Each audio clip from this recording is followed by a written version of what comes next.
right? And if kids try. Good evening, everybody, and welcome to our special study session. In compliance with state law, City Council special and regular meetings are held in a hybrid format with in-person, telephonic, and virtual options for public viewing and participation, this being the date set of Tuesday, July 22nd. With that, we'll call this meeting to order. And Krista, if you'd like to call the roll. Councilmember Soltis. I'm here. Councilmember Porter. Here.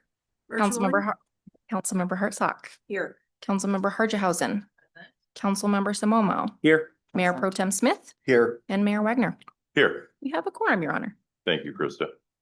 On our agenda tonight is to discuss an overview and discussion of the final Covington pedestrian bicycle system plan, the non-motorized plan. I'll turn it over to you, Selena. Thank you. Let me bring up the slide deck here. While this is loading, I would like to point out that we have a few of our consultants online. Josh Anderson from DEA, and we've got Janet. Is her name fixed yet? All right. And I think I saw, was it Rosemary? Yeah, Rosemary's up there as well. So David Evans and Associates is the consultant that we use in-house to support our transportation planning. So whenever we get a new project into the city, they run all the traffic modeling for that project to ensure that trips are being accounted for, if there's any improvements that need to be made. They've been with us, DEA, gosh, a long time, 25 years. Oh. So they manage and oversee our transportation.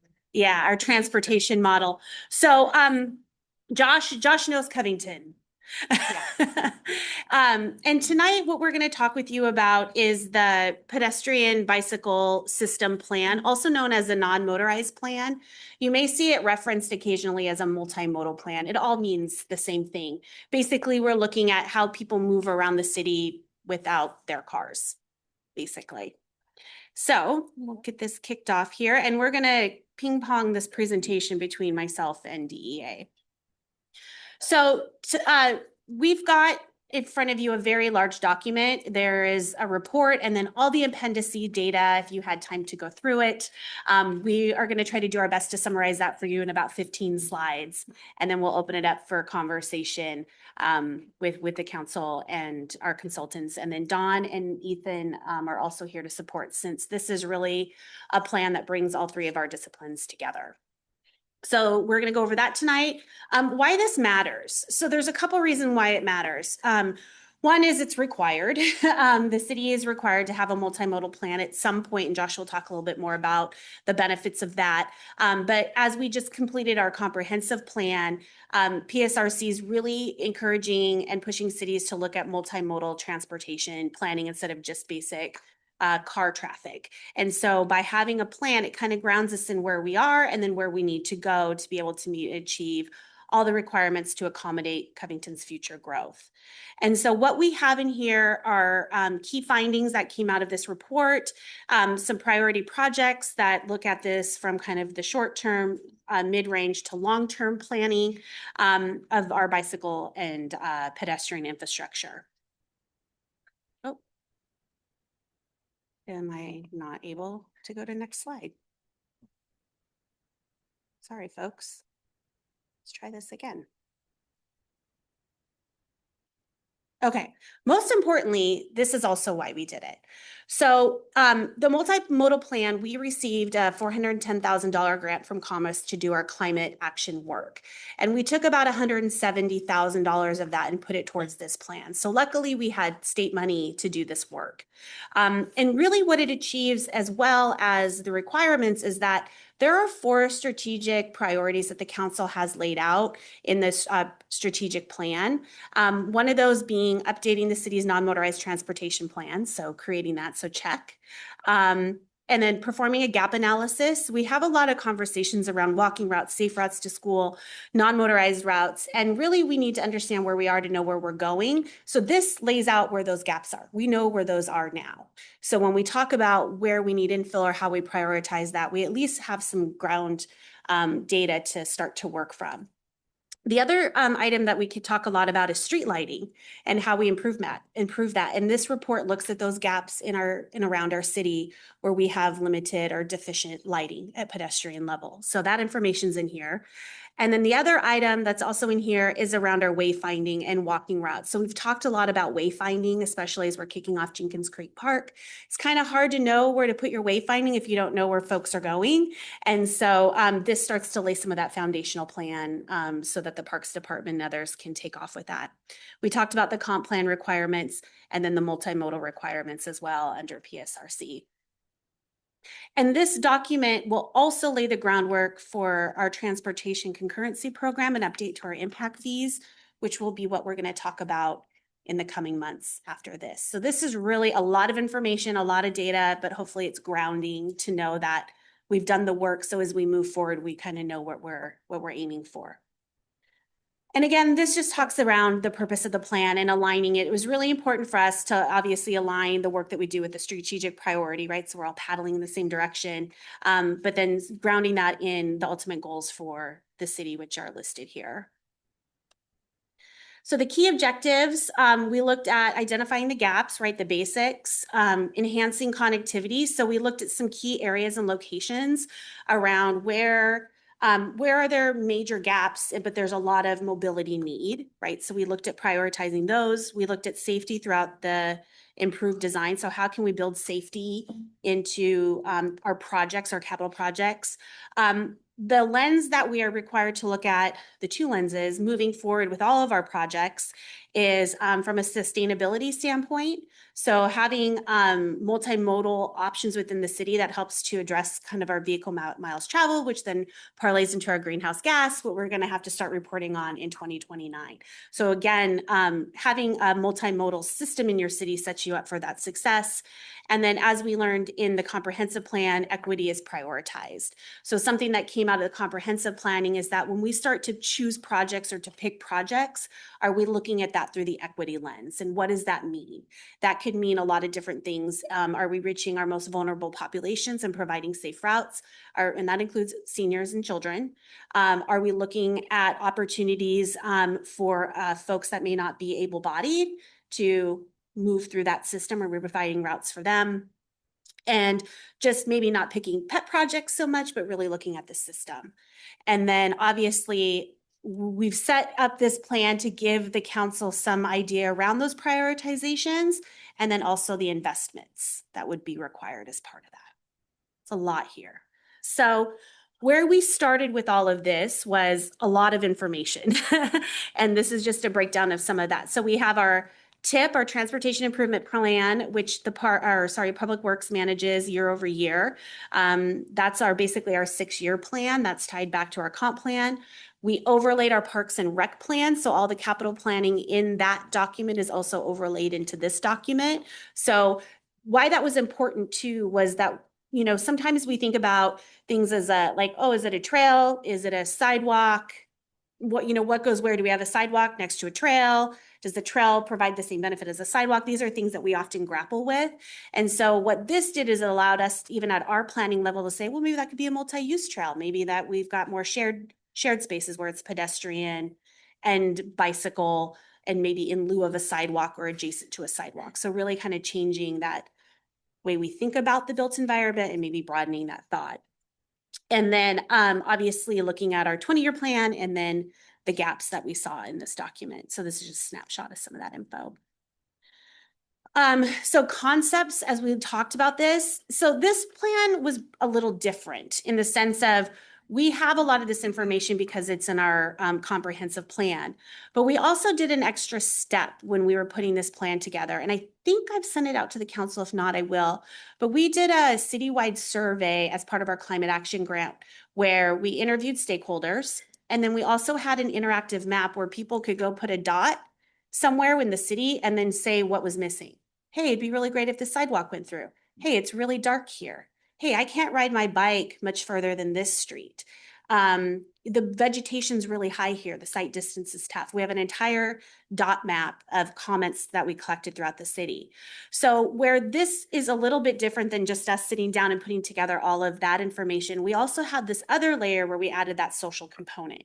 So we were able to draw some data from what folks were saying, or where there was a cluster of like, this is really dark here. Okay, well, maybe that's, there's something to be said for that. So we looked at that. And that's kind of where we talk about that integrated planning and that community input citywide. So it's not just the working document. We did try to add that social layer here. And if I haven't sent that out already, I will do that. Okay, I've got so many of these things. So at this point, I'm going to hand this over to Janet. I think she's going to take it over to really dive into the work. Yeah, thanks, Selena. So like Selena mentioned, we categorize these projects by short range, some more of those critical projects, mid range to kind of fill in those gaps, and then the long range projects. Those are kind of like, okay, the last, finishing touches to really complete the network, because the key objective here is to get to 100% network completeness. Next slide. So this is a breakdown of the projects, color-coded red for short range, purple for mid-range, and blue for long range. And we'll dive in a little deeper into each of these components. But what you can see is that the short range, or the highest priority projects, really focus on those denser parts of the city that, a lot of this of the people of Covington need access to adjacent land uses, safe routes to schools, critical services, etc. The mid-range are a little bit more connecting those dots, and more of like the pros plan projects, and then the long range are the projects in blue. Again, those are the less critical, but the ones that get you to 100% connectivity. Next slide. So this is the short range projects. So we're looking at 1 to 6 year time frame, and this is very closely aligned with the CIP. Again, these are those larger, heavier traveled arterials and collectors. 272nd, where is a lot of retail. There are schools on the east end there. A lot of gaps in the transportation network. And like Selena mentioned, a lot of these critical gaps that we're looking at, we're really focused on applying this equitable lens and making sure that there's connectivity for the vulnerable populations. So that's... Sorry, go ahead, Janet. Sorry, you go ahead. I lost my thought. I was also just going to jump in here and point out a little bit of how we can think about this kind of first short range 13 gap $21.3 million projects. So if you look on the left, you see the pros capital plan is on there. So that's the layer. We've added Jenkins Creek Trail to this, right? That's a immediate component that will provide a lot of connectivity, at least when that's built out, right? So that's a big piece of this. And then if you look at this particular chart, you see there's a lot of transportation capital projects, right? So this is essentially our tip. So this is what you've seen. There's no new project on here that you haven't seen before. This is kind of our business as usual. But as we start to build out what we have planned for our capital, we also have to remember that we capture those other components. We capture sidewalks. We capture bikes, we capture lighting, right? That's part of a capital project when you build a street. So a lot of this is kind of, I like to think about it as the spine, right? Like we can think of these as the spine, as Janet had said, major routes, connectivity, access to schools, right? And as we complete those capital projects, then we start to complete a big chunk of that spine of our city network. Yeah, and thanks for pointing out the street lighting real quick. As an example, Wax Road, something that we had looked at, and, speaking of vulnerability and vulnerable population, bicyclists and pedestrians who've had serious crashes along corridors like Wax Road due to lack of lighting. So that's, from a public safety perspective, something that we took high consideration for these projects. Okay, next slide. So these are the mid-range projects. So the timeline for this is 6 to 15 years, closely aligns with the comprehensive plan. Again, talking about sidewalk infill, street lighting, bike lane infill, but this adds a little bit more of those multi-use paths. The multi-use paths in a lot of these areas also builds in a sort of redundancy for the transportation network. Not everybody is comfortable riding, for example, riding their bicycle on a heavy facility. So this alleviates some of that pressure and provides options for the city. And I'll just add here too that this really is where we get into those infill projects. So we've talked a lot about neighborhoods right now that don't have sidewalks in them, right? And so it's hard to think about building other things or improving a certain section when you have areas that don't have anything to begin with. And so these mid-range projects take that into consideration. And you can see, these neighborhoods that are just east of our downtown, those don't have sidewalks in them. We've identified that as an area for improvement. So really looking at that infill, those infill needs, and then really taking a note too that it's fewer capital projects at this point, right? That we have on our tip that we're really now moving into that pros plan and looking at gaps in infill. Yeah, that's a good point, Selena. These are the projects that hopefully move the needle in the right direction in terms of changing behaviors for the population. So having those connections to where people live and then already having that network complete where they're working or where they're going to essential services is really important. Okay, next slide. All right, so our long-range project list. So the timeline for this is farther out into the future, less critical, but again, these are projects that help complete the non-motorized network to 100%. And this includes street lighting, traffic calming, bike lane infill, sidewalk infill, some multi-use paths, and some of the bigger facilities that are maybe not as heavily traveled or utilized today, but that by city standards should be upgraded to have sidewalk and bike lanes and again complete that network to other facilities that do have or plan to have those options for pedestrians and bicyclists. Next slide. Oh, sorry, I'll just add here too. And you'll also see some of those kind of straighter lines, and Ethan can jump in if there's questions that you see dissecting the city. Those are generally over existing easements that we have with BPA or PSE. And those are or aligning that with the pros plan. So looking at Ethan's plan for parks and trails, this is also bringing in that kind of finalizing the component of what he has in his long range capital plan as well.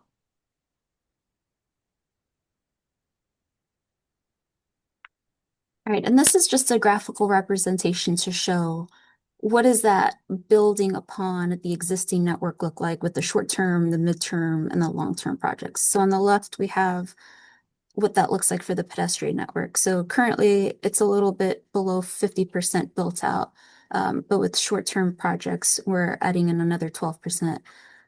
With midterm, we're almost at 75%, or we're at 80%, and then with those long-term projects, we're completely at 100%. And then on the right, same idea, bicycle network. Some of those midterm projects, that's kind of really like the big chunk of what completes the network. But yeah, that's the summary of that. And then this one's Great. me. Josh, can we pause there really quick? Mayor, do you want to wait till the end to take questions? I'll leave it up to you. Okay. All right, we're almost done, so we'll do that. Okay, we're just going to switch gears. So. Okay. All right. So, one of the new in the Growth Management Act, one of the requirements is a reduction in VMT per capita. One of the benefits of improving that multimodal system is people feel more comfortable getting out of their cars, being able to walk safely and comfortably to those destinations. Or they actually can make a connection because now there is a sidewalk there.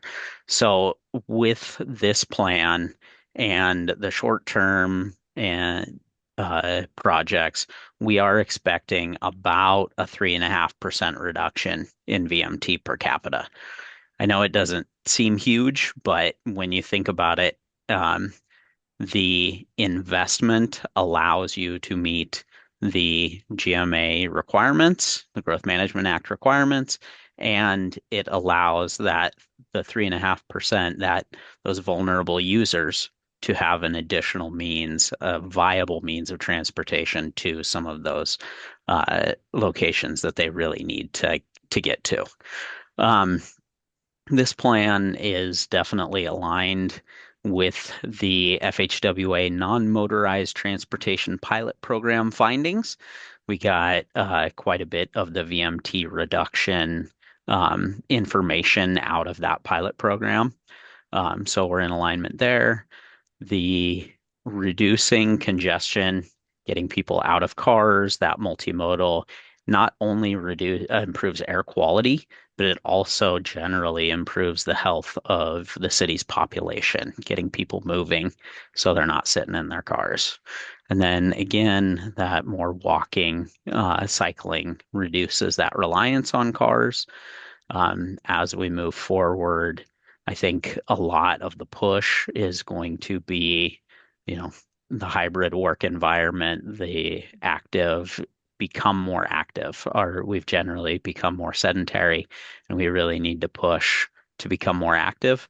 Can't do that if there's no place to be active. So again, building out that full network, you reduce your VMT per capita and you build a healthier, stronger, more resilient population.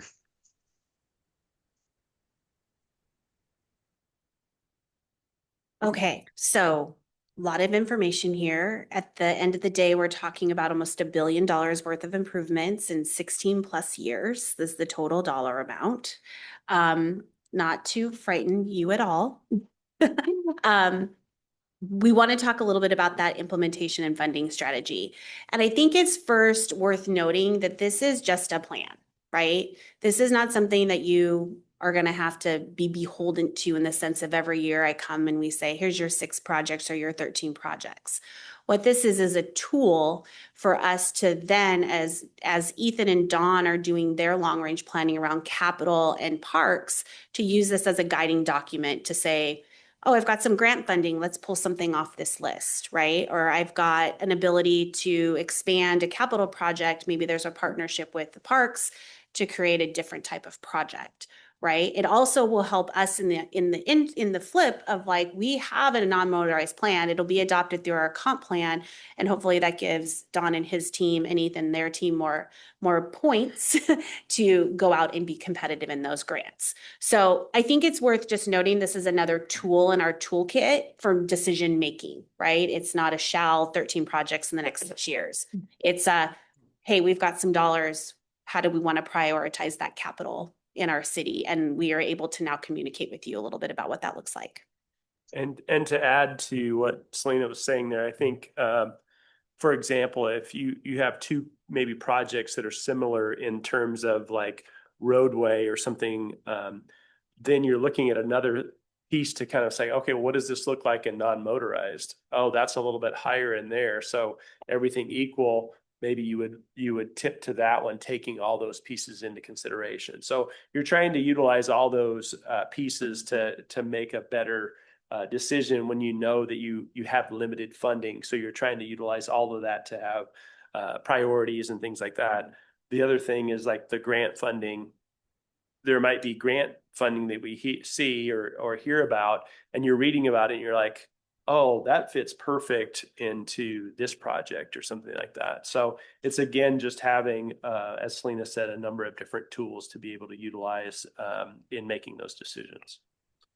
And just a little clarification. I know Selena said $1 billion. The total there was about 125 million, and that it's not $1 billion.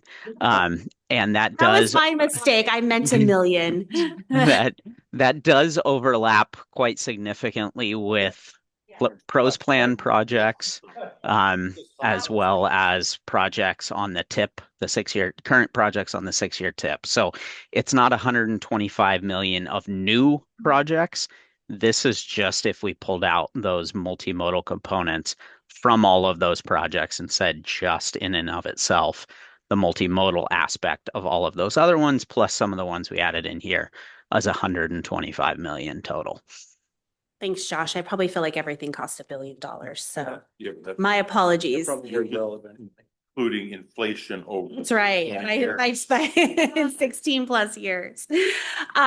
So I say that for our implementation and funding strategy that it really plays these different roles. So obviously, as the council makes decisions on how we spend capital money and opportunities with grants, this is a guiding document that staff can come back to. And like if you have a street project or maybe we got a lighting grant, we can say, oh, we know some data around that. How do you want to proceed?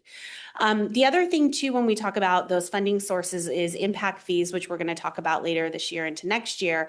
And this document helps to set the foundation for that, for what those fees would be as we build out that system, right? And then we talked about that coordination and that ability to work for better grants and also to take these back to other folks, right? I think one of the deficiencies that we didn't mention in this at the beginning was that we have one route of transit in Covington, right? And we also know that if we had ability to add more transit, that would probably change a little bit of the landscape of the multimodal abilities, right? We would have different types of connections. Maybe this would change. So it is living, but I think it'll help us to have those conversations. And then I think too, just the transparency in the decision-making is really important for the folks in the city and being for them to be able to look at this and understand that we took their input into consideration. So with that, what we're open to do with our time is just to go through this document and answer any questions that the council has. And then I've outlined just a few of those work plan items that we'll be coming back to you with as a result of this document. So I will stop sharing unless there's a slide or anything anyone wants to go back to. Maybe. Okay. So I'm curious how realistic those midterm or medium term, I'm thinking the 6 to 15 years. Yes, 78.5 million is what caught my eye. Come on, your mic. Thank you. I'm like, what, Krista? I'm trying to talk right now. Sorry. So mid-range, I'm curious how realistic these mid-range projects are. It was the 78.5 million that caught my eye specifically for these.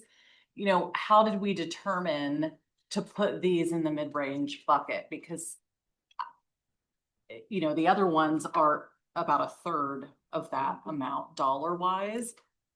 And this feels overly optimistic. Yeah, so I can speak to that. And then Josh and Janet, you can correct me, or Dawn or Ethan. So you start with what we did for the comprehensive plan. So I'm going to really go back a little bit because it matters. So we're assigned a growth target over the next 20 years. And when we go through that comp planning process, we say, well, if all these people come, what do we need to support them, right? So everything from transportation to parks per square feet to trails per linear feet, there's calculations that are built into that model. And that results in what we have in our comprehensive plan, the 20-year plan, right? That basically says, if all these people come and by the time, if we implement everything in this plan, we've accommodated our growth, right? That's the intent. So of that 20-year plan, cities have to pick a 6-year plan. So we take the top priority 6 projects that the top priority projects that you'll do in the next 6 years. So you have this running list and then you pull from that. And that's how we got the first list here, right? So these are Right, major. Yes. Yeah. And some of this, so these projects, as Josh said, like the transportation capital projects, that's already on your 6-year plan. And the Jenkins Creek Trail project, that's already on your 6-year plan. So that's aligned with what we've already done. This feels realistic. That feels realistic.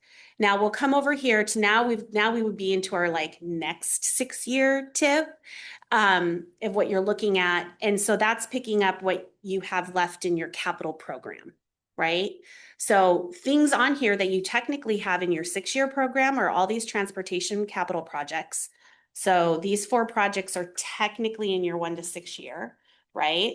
But we didn't see it as a critical gap, like it wasn't critical, but needed to be done. So it got moved to this list. And then now you're getting more into that pros plan, capital planning, right? So Ethan's range of long range planning, and this absorbs a lot of that work that's already identified in his capital. And so that's how we broke it up based on like a 6 to 20. So that accommodates growth. And then after that, or that 15, and then after that's kind of now we've got this system. What are the other things, the minor improvements we need to do at that level? We can move between these if we needed to. We're not beholden to it. So like as Dawn had said, let's say he gets a money for some sidewalk infill. Well, we don't really have that on a short range plan, right? But we have that on a mid-range plan. But now he can go back to the document and say, oh yeah, that project fits the bill of what this grant is willing to give us or this money. And then that project just becomes a 1 to 6 year plan. But we had to find a way to break it up. So we used, this feels, heavy.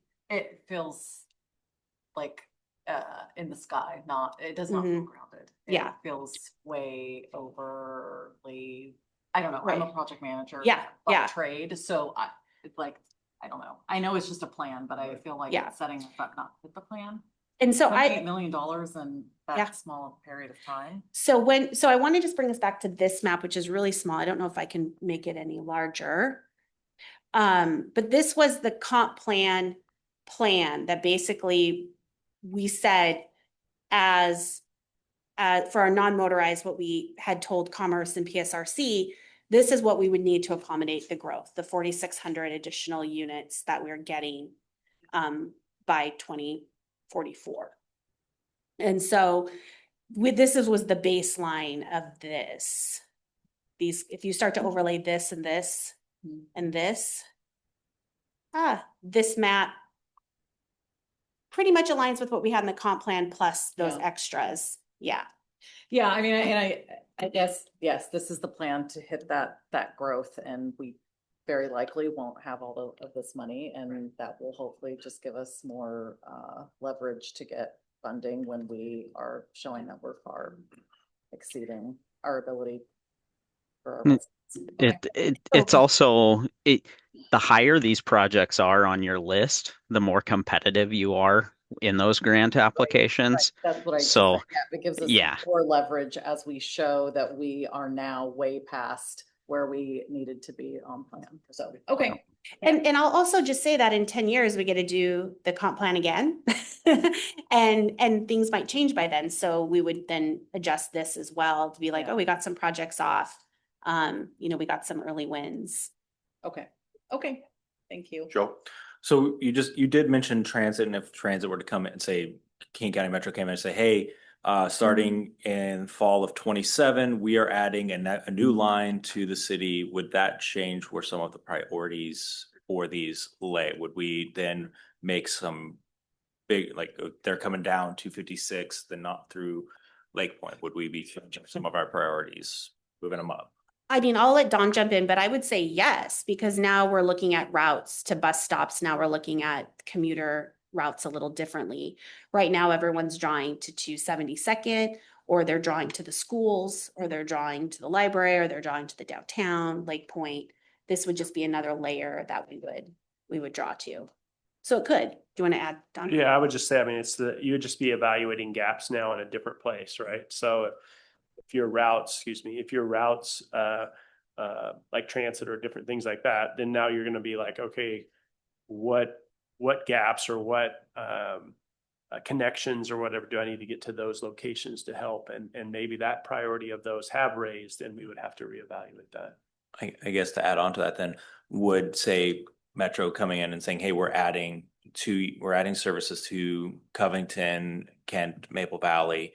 And would that make us more attractive to those people giving out grants for these particular projects? Because then we'd say, we have this coming, we need the infrastructure.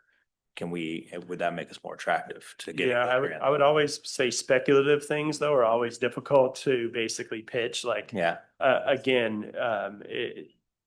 can always say those pieces into there, but I don't know how much, unless you have something guaranteed or whatever in that it would raise your score very much. Again, I think every grant cycle, every grant or whatever can be different depending on what's in there you're competing with and how much money and all of those types of things. So, but it's definitely something always to keep in mind. And we're always putting in that narrative as much as we can when you're, competing for grant funds for sure. I'm just trying to see whose arms we have to twist to get some extra things in there that'll make us more attractive to those grants. So, Well, and I think we've already been competing, obviously, for metro resources, and everybody's a little bit ahead of us because we're competing with all other cities to get this done and to get those grants. And they've all gotten a little edge on us because they got more metro than we did. So, or more transit. Maybe they have That more doesn't people. help. Well, they do. Most, yeah. But, well, and, oh, I'm sorry, just, to Josh's point, that's significant that in going after a grant, the higher up on the list, these items are, the more likelihood that we're gonna get them. Thanks, Debbie. Go ahead, John. Appreciate Joe and Debbie's comments on Metro. Kind of similar, made me wonder about new schools in the area too. And how does our plan anticipate and accommodate those? Because with Lake Point, I think KSD is talking about they may need a new school here in Covington or two. And didn't we just talk about possibly Tahoma repurposing the middle school as a high school again? So just wondering how have we thought about that, and then how is that integrated, and would that change our gap analysis? And then I have a different question after that. I will tell you that's news to me as far as like new locations for schools. We just looked at what we had existing. Obviously, if any new school comes in, part of the program that they do with us at the planning level is safe routes to school. So every development that comes in, they have to coordinate with the Kent School District to determine those safe routes. So that connection is made at the development level. But to your point, the larger like gap level, that would be something we would evaluate as part of their land use application. And we would say, oh, your catchment areas here, there's gaps in the sidewalks, and we try to negotiate that. We did that with Covington Elementary School. So we were able to get a mid-block crosswalk through there. They obviously did frontage improvements. And we talked a lot about folks coming up 156 there and how we can make that safe. And so they did some offsite, not a lot, but they did contribute to that. And then the other question I had, we're like Debbie said, we're competing against these other communities, and just wondering how this system anticipates and integrates with other systems around Covington. So, if they've got bike paths and others, we should be hooking up to those so that we're not creating a system that doesn't allow you to get to Kent or Maple Valley. Josh, do you want to talk about that, how we coordinate with our partners and the work you do? Yeah, absolutely. So we actually just went through the transportation element update not too long ago, and we were coordinating with Maple Valley, trying to understand their growth patterns and their connection points, any planned new connection points that they had from the east. We reached out to Kent, didn't get quite the same reciprocal from Kent that we got from Maple Valley, but that is included in our analysis. I don't believe, and Janet, correct me if I'm wrong here, but I don't believe our gap analysis looked outside of the city of Covington in this specific project. We did go out to the edges of the city, but I do not believe we went further than the city at this point. Yeah, that's right, Josh. We looked at the edges of the city and from a bigger picture, like where some of those extensions were being planned by the other jurisdictions. And then Ethan, do you want to talk a little bit about your pros plan overlay and how you coordinate with that externally? Yeah, here I am. Hi, everybody. Yeah, I mean, I think we're coordinated with King County on regional trails, and we know where those are going when we're planning at a high level of our trail system. And then with this particular project, we were just grabbing that information that we've already done either in our Jenkins Creek Trail Master Plan or in the PROS plan and kind of inserting it into this project. And what I think is nice is, a lot of the sidewalk and bike lanes are captured in our transportation plan. And then we, of course, have kind of the outside of right-of-way bicycle and pedestrian options for folks. And now those are kind of hand in hand, which kind of just is helpful. I don't know. Does that answer what you were thinking, Selena? I'm looking. Okay. Yeah. Yes. Thanks, Ethan. Sure.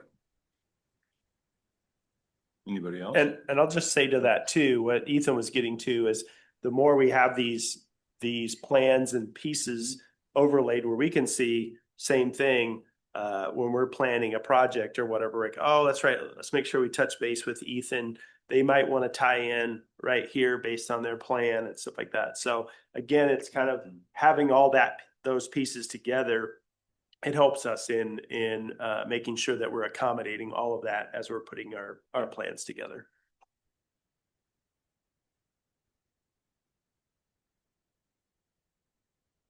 Anybody else? Any questions? All right. Well, so what would you like from us? Yeah. So thank you. I was expecting this to be a lot longer, so you'll get a little bit of time before. Usually we do need an extra half. This was good thing. Hey, Selena, one okay, more. sorry, Josh. So, just a quick one. This question came up from some of the planning commission members. If you are diving into kind of the project costs for each of the different projects, it's not super intuitive, the difference in costs between different projects. Some of them can be similar lengths and have orders of magnitude difference in costs. It's really we had to segment the city and different roadways up into chunks, a manageable number of chunks. Some of them have more sidewalks already built than others. So a project might look like it's adding sidewalks to a similar length of roadway, a similar functional classification. Why is the project way more expensive over here than it is over here? A lot of that is due to the existing infrastructure. So a gap might be a lot smaller in a half-mile segment over here than it is over here. So the project costs are different. Just a little bit of a nuance if you are diving into it at that level. That did come up from the Planning Commission. I wanted to make sure that we touched on it here in case anybody was digging into that level of detail.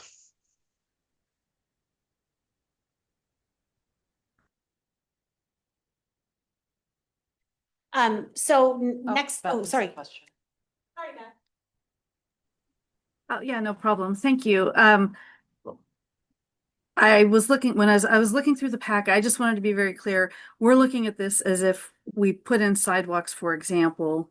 It's going on both sides of the street, right? So it's kind of being brought up to that standard. So is there an opportunity, and I know we've talked about this before, where if we can't complete both sides, does it make sense to maybe do one side so that there's still a continuity, at least, around one side of the street as it connects to, say, maybe a main road, so that folks at least have one safe route if we couldn't do both or couldn't, I won't say afford to do both, but if we had to pick, is that an option, or do we kind of shoot ourselves in the foot by not doing it all at once, or is it cheaper to do it together?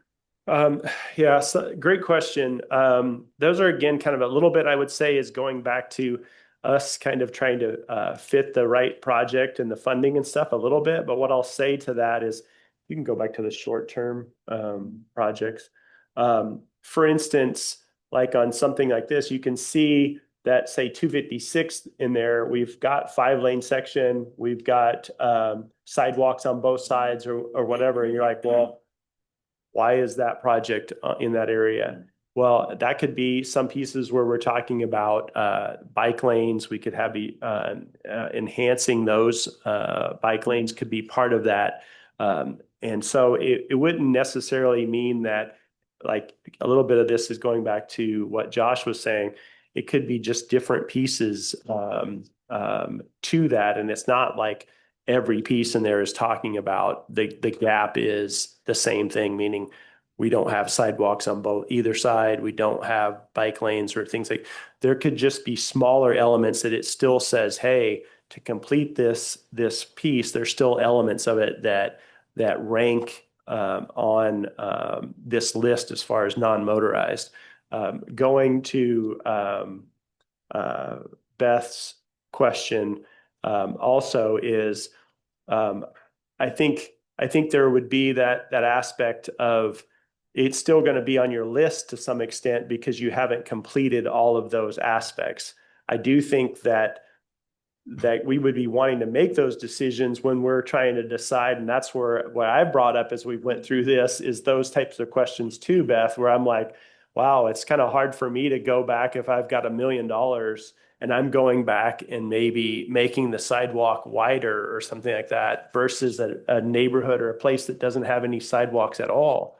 So I think those are the types of things we would have to evaluate based on as we walk through this, but knowing that there's an overall, I guess, pieces to the total non-motorized plan for, like we talked about, lighting, bike lanes, those types of things that might still be on your list even after you've done part of it because you didn't do all of that. But that's still, I think, decisions that we make that are again utilizing these tools to try to stretch that dollar to as far as we can to, maybe bridge those gaps, because maybe it does make sense to only do sidewalk on one side for a period like we did on 164th. We got that connection in there.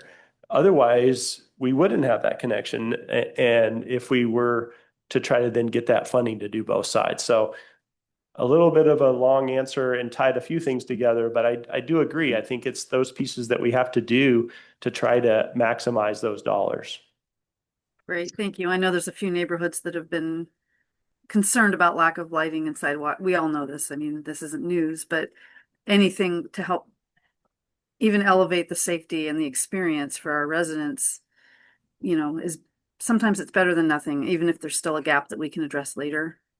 And if I can touch on that a little bit, also keep in mind a lot of things when you start getting into the local access roads, a lot of the funding in those is really limited. That you would get funding for those types of projects. You're getting funding more so for your arterials, your collectors, and things along those lines. So that bucket of money is a lot less when you start talking about local streets. And that's why it's harder to get sometimes funding to get into the neighborhoods or whatever, because there's not really a lot to go after. So those are the challenges that we're always looking for to try to get those in there.